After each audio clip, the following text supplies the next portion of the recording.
All right. If you would turn to the book of 1 Samuel, chapter 14. We're still in our study on King Saul. The title of the series has been Israel Wants a King. And remember, he is the king that God gave them that they requested. They didn't request him in particular, but a man like him. And God gave him to them. And if you remember so far, he starts, first couple of years anyway, he's a pretty good guy. Won some battles for them in their ongoing struggle with the Philistines and some others, the Ammonites. And but then we see where he began. Remember last time he tried to worship in a way that was not becoming of the king. He took liberties that he wasn't supposed to take. And I say liberties because that is a big problem today in churches, the Lord's churches, and even in the religious world as a whole for sure. People have this idea that they can worship God however they want. I saw someone commenting on somebody else's post a few days ago, kind of getting on to them and chastising them because they were, and they weren't doing it in a mean way, but they were telling the reasons why we don't celebrate the recent holiday, the holiday we had last week. And someone come on there and wrote a whole big long thing about how, we can worship how we want, and that's how God intended things to be, and it's not. God tells us how he expects to be worshipped. He expects to be worshipped in spirit and in truth. And if it's not in spirit and in truth, then there's a problem, and God's not pleased with it. And so that's what happened with Saul.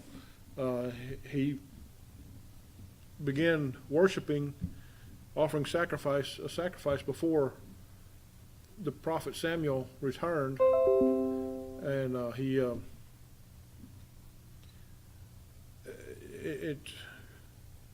it cost Saul respect with Samuel and with the Lord also. And that's what happens with us. If we deviate, if we stray from God's instruction, that's what happens. Now, in chapter 14, Saul's son Jonathan. And remember, Jonathan is kind of sort of second in command under Saul. He's, at least with the military anyway.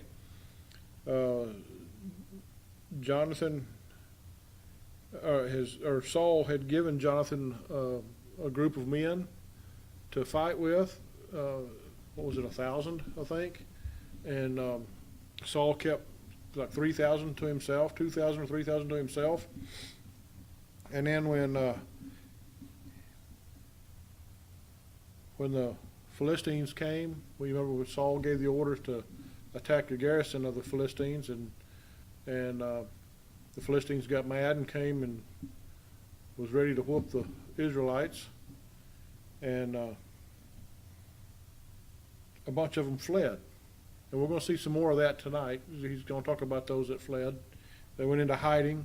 They were scared, and remember, there was only about 600 men left with Saul in Gibeah, and so that's where we're at tonight. That's where the story starts tonight. Now, chapter 14, verse 1 says, "Now it came to pass upon a day that Jonathan, the son of Saul, said unto the young man that bare his armor, Come, and let us go over to the Philistines' garrison that is on the other side. But he told not his father." Now, Jonathan is a little rebellious himself here. He's going to go take matters in his own hands. And you notice he's got a armor bearer here. And if you've ever studied knights and kings and knights and princes and all that, and during the medieval times in Europe. Oftentimes, those warriors those knights had an armor bearer, usually a young boy or a teenager that went around with them, and they basically did all the heavy lifting for them until the battle came. And they did all the dirty work basically, and took care of their horse and whatever they were riding, and all that, kept them fed and all that. Well, if you remember also, Jonathan and Saul are the only ones in the army of Israel that have regular military style clothing and weapons. They're the only ones who have spears and swords, it told us in the last chapter. And they've also got armor that nobody else has. Where they got this from, it doesn't really tell us. My guess would be either they had it made or it was leftovers from before, before the Philistines took away all the men who made this kind of stuff, made the armor and the weapons. Remember, we talked about that last time. Anyway, Jonathan and his armor bearer are going to go after this Philistines garrison, and they're not going to tell anybody. They're just going to go do it. It's kind of dangerous. Two guys, and he doesn't tell us right away. He tells us later how many men were there that they fought, but it doesn't matter if it had been one or two. It wasn't a good idea to start with. It wasn't very smart thinking. But it appears as though Jonathan is just basically wanting to stir up trouble. And so he does. Verse 2, and Saul tarried in the uttermost part of Gibeah under a pomegranate tree, which is in Migron, and the people that were with him were about 600 men. So there we know how many men Paul has with him. Now he's 600 minus 2. See, these other two guys left. And in verse 3, and Ahai, the son of Ahitub, Ichabod's brother, the son of Phinehas, the son of Eli, the Lord's priest in Shiloh. We've heard about Eli before, not in this study, but we've heard about Eli before in other studies. He was the high priest. He's wearing an ephod. And the people knew not that Jonathan was gone. Well, you can imagine there was about 600 people. It'd be hard to keep track of one guy, wouldn't it? Even the king's son. And between the passages by which Jonathan sought to go over unto the Philistines' garrison, there was a sharp rock on the one side and a sharp rock on the other side. And the name of the one was Bozez, and the name of the other Sina. Now remember, the Philistines are over in Michmash. It tells us that in the next verse, but that's where they were the last time we were studying this story. They were still there. And so there's a garrison, which basically was, in our way of thinking, would be like an army fort out west in the Indian Wars in the old days, in the Old West. There would not have been a major force there. Just basically they were there to keep the peace and to see what was going on. If there were invaders coming, they were to make the announcement. If they had to fight, they could fight, but they were basically there, and if they needed, if an army was coming, they were to send a runner back to the main army in Michmash, and the main army would come up and reinforce them and take care of things. That was the purpose of this garrison. There's a passage, it's similar to a valley or a canyon, if you will, in the mountains there, and This garrison is on one side, and the Israelites in Gibeah are on the other side. And then Mizpah is behind the garrison some distance. So Jonathan and his armor bearer, they go through the passage. There's these rocks there. These rocks have names. We think that's kind of odd in our day, but think about it. There's places around, even in our area here, where in the past somebody named a rock because it was a landmark as they were passing through, especially the frontiersmen when they would come through in the old days. They would name monuments, mountains. They would name rocks. They would name rivers, places that somebody else would recognize when they wrote back to them and told them where they were and how they got there. And so that's why these two rocks would have been named. In verse 5, the forefront of the one was situated northward over against Michmash, and the other southward over against Gibeah. So if you were to take a map, and I don't think we have a map of this area, but of this time period anyway, but if you were to take a Bible map from this time period, you can find those on the internet if you want to look it up. You would see what they're talking about, where this area is. Verse 6, and Jonathan said to the young man that bare his armor, come, and let us go over unto the garrison of these uncircumcised. In other words, let's go over to these heathens and see what they're doing. They're Gentiles. They're not Hebrew. It may be that the Lord will work for us. He didn't even know. He hasn't even discussed this with the Lord, has he? Apparently. He says, maybe that the Lord will work for us. Well, why did you think that? Well, because the Lord has worked for them in the past. And it's just like all down through Israel's history, all the way up till the time Nebuchadnezzar came. They all, every generation, they thought God was going to save them. And he did. Oftentimes he came in last minute and saved the nation. But remember, there were times also when God didn't. And there was times where, now they didn't get whooped as bad as they did with the Babylonians and the Assyrians, but there were times where the Philistines won the battle.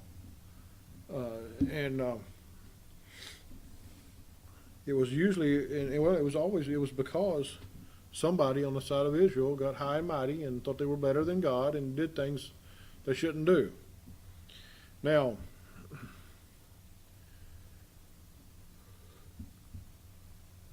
he says, it may be that the Lord will work for us, for there is no restraint to the Lord to save by many or by few. So the Lord will save whoever he wants. That's what he's saying. And his armor bearer said unto him, do all that is in thine heart. Turn thee, behold, I am with thee according to thy heart. So his armor bearer tells him, I'll follow you to the death. Whatever you think you need to do, you do it, and I'll follow.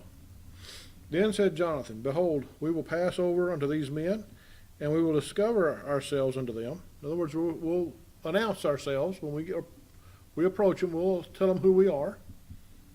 If they say thus unto us, tarry until we come to you, then we will stand still in our place, and we will not go up unto them. But if they say thus, come up unto us, then we will go up, for the Lord hath delivered them into our hand, and this shall be a sign unto us. So Jonathan's idea is that they're going to go to this garrison, they're going to show themselves to these Philistine soldiers, and when they get there, when they announce who they are, hey, I'm Jonathan, I'm from Israel, my dad's the king. These Philistines are going to think, well, hey, we got a prize here. Let's capture him. Well, if they come out and they say, you wait there, we'll come to you. Well, he really doesn't tell what they're going to do other than they're just going to sit there and wait for him. But he says, if they come up unto us, then we will go up. If they say, come up unto us. If the enemy says, you come to us, then we'll go up unto them, and that will be a sign from the Lord that he's delivered them to us, that we're going to win the battle. 2 guys.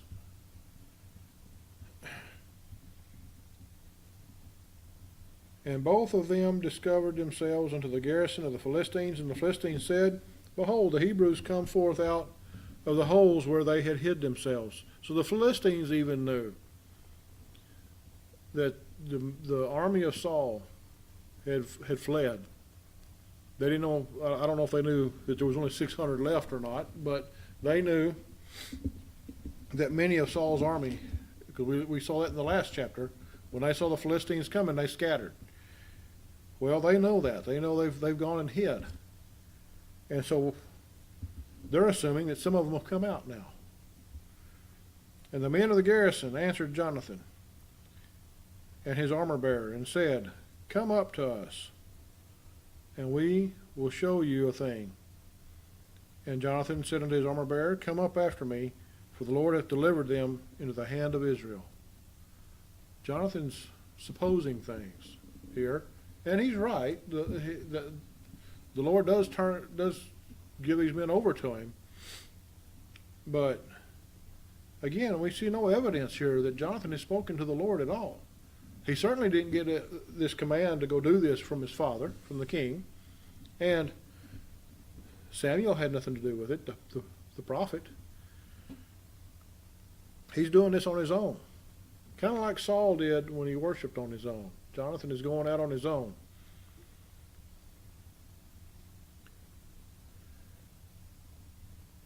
And so the enemy, the Philistines, say, come up to us and we will show you a thing. They think they're going to trick him. Come on in here. Come see us. We got something we want to show you. They don't tell what it was. And Jonathan climbed upon his hands and upon his feet, and his armor bearer after him, and they fell before Jonathan, and his armor bearer slew after him. So Jonathan and his armor bearer attacked him. And that first slaughter, which Jonathan and his armor bearer made, was about 20 men. Now, we don't know if that's all that was in the garrison. It doesn't appear so, but the first ones they attacked, there was about 20 men. And he says they slaughtered them within, as it were, a half acre of land, which a yoke of oxen might plow. In other words, about the size of somebody's garden. You know, we think today a half acre, that's a pretty good sized garden, but that would have been normal for their day and time, as much as they depended on the land for food. And he's just using that as an example because that's what people would have thought of, would recognize.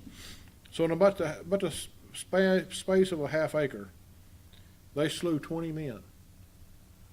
And you think, well, that would have been a pretty good fight, because there could have been, over a half acre. It's quite a bit of place to get away from a guy. If you got 2 guys fighting 20, you'd think part of that 20 could get away from him, or that 20 could gang up on him and whoop him. But they didn't, did they? Him and his armor bearer fought side by side and whooped him. Make a pretty good movie, wouldn't it? See, this is something that I have often said for years. If people that make movies would just follow the Scripture, there's enough excitement in the Scripture to make a really good movie. You wouldn't have to add anything to it. But everybody has to add their spiel to it, and it ruins the whole story. Verse 15, and there was trembling in the host, in the field, and among all the people. The garrison and the spoilers, they also trembled, and the earth quaked. So it was a very great trembling. This is a Pretty powerful battle here they had. Not just the ones in the garrison, but it says in the host.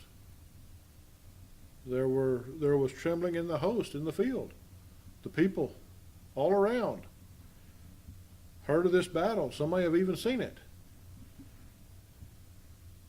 The earth quaked. And an earthquake. And so it was a very great trembling. There's something mighty happened here. And it appears, though, that God has helped Jonathan in this battle, like Jonathan thought.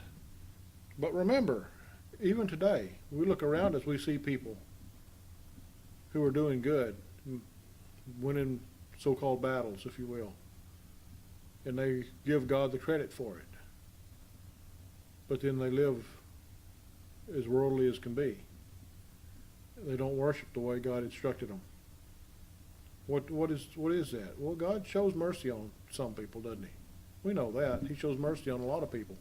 And even those who are his or that claim to be his, you know, he'll show mercy on them in this life. Doesn't mean that they're saved by grace, but they may get their chastisement later, which we'll see. Jonathan doesn't live to a ripe old age, does he? Verse 16 through 23, and we're going to finish up with this, and we'll start with verse 24 next time. This is an extra long chapter. The watchmen of Saul in Gibeah of Benjamin looked, and behold, the multitude melted away, and they went on beating down one another. So the watchmen, Saul's spies, in other words, could see what was going on. It says they went on beating down one another. This was a fierce battle. And remember, it's just two guys on Israel's side and a large number of Philistines. Then said Saul unto the people that were with him, Number now, and see who is gone from us. And when they had numbered, behold, Jonathan and his armor-bearer were not there. Saul's like, who is doing that? Who from our side? Who's fighting on our side? You know, he doesn't even know. He doesn't know who it is.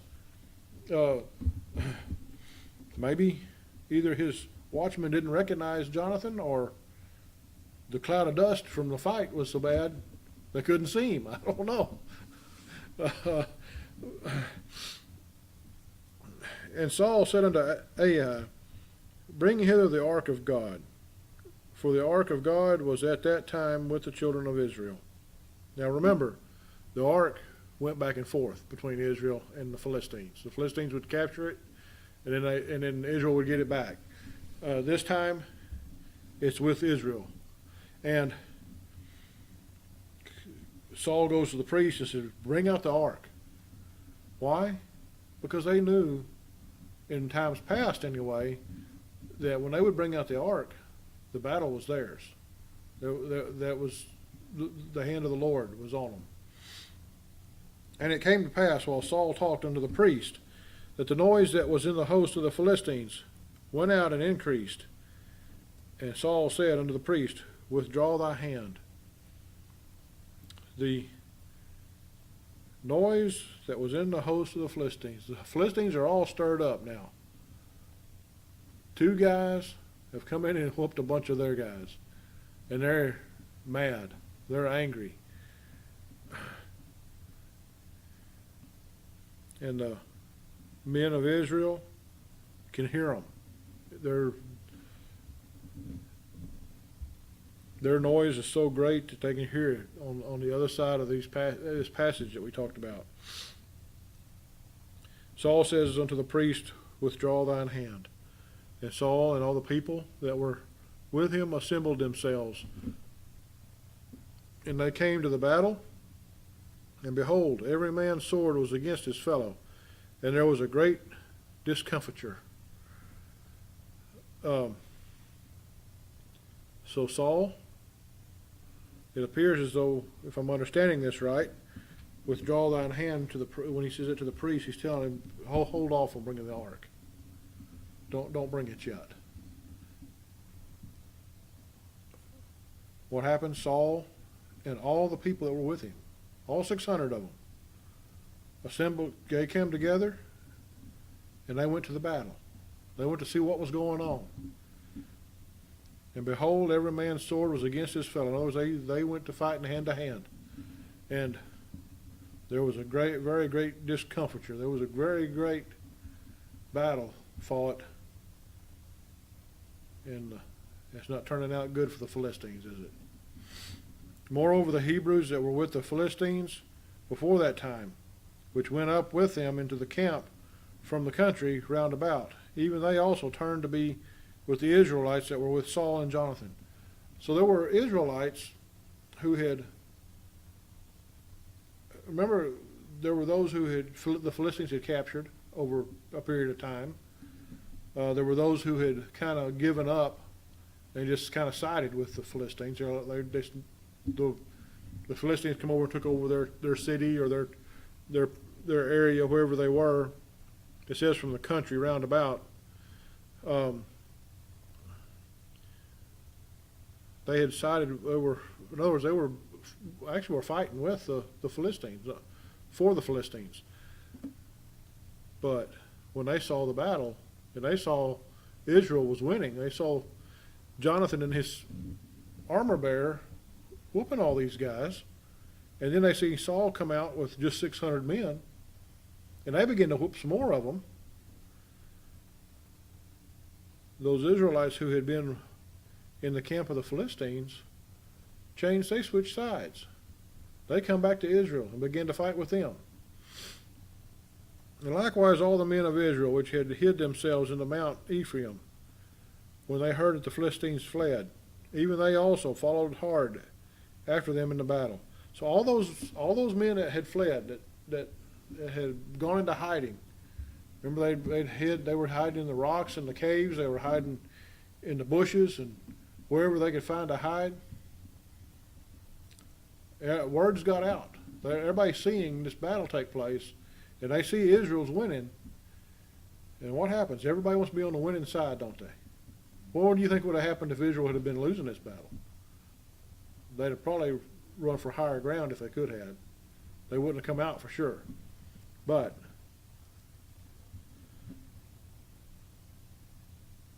notice the very next verse, verse 23. So the Lord saved Israel that day. Not Saul, not Jonathan. The Lord saved Israel that day. And the battle passed over unto Bethaven. So when it looked like Israel didn't stand a chance. Remember in the last chapter, it looked as though the Philistines were going to wipe them out. What happens? The Lord saves the day. Again. This is not the first time. And it won't be the last. He'll do it again later. We're going to stop there for tonight. Next time, after the battle's over with, and all the men from Israel, they're tired, they're hungry from fighting, Saul makes an oath. And it's a ridiculous oath. You look at it and you're like, why would you do that? You know, and especially since the Lord didn't tell him to make it. He just does it. It's more of Saul usurping authority that he didn't really have. He's the king, but he had no right to make this oath. And basically he just tells the men that you're not going to eat anything until evening. If you do, you'll be a cursed man. So come back with us next time. We'll go through the rest of the chapter and see what happens. This is not the end, certainly not the end of Jonathan and Saul. We got some more to tell about them. Anyway, that's all we have for tonight.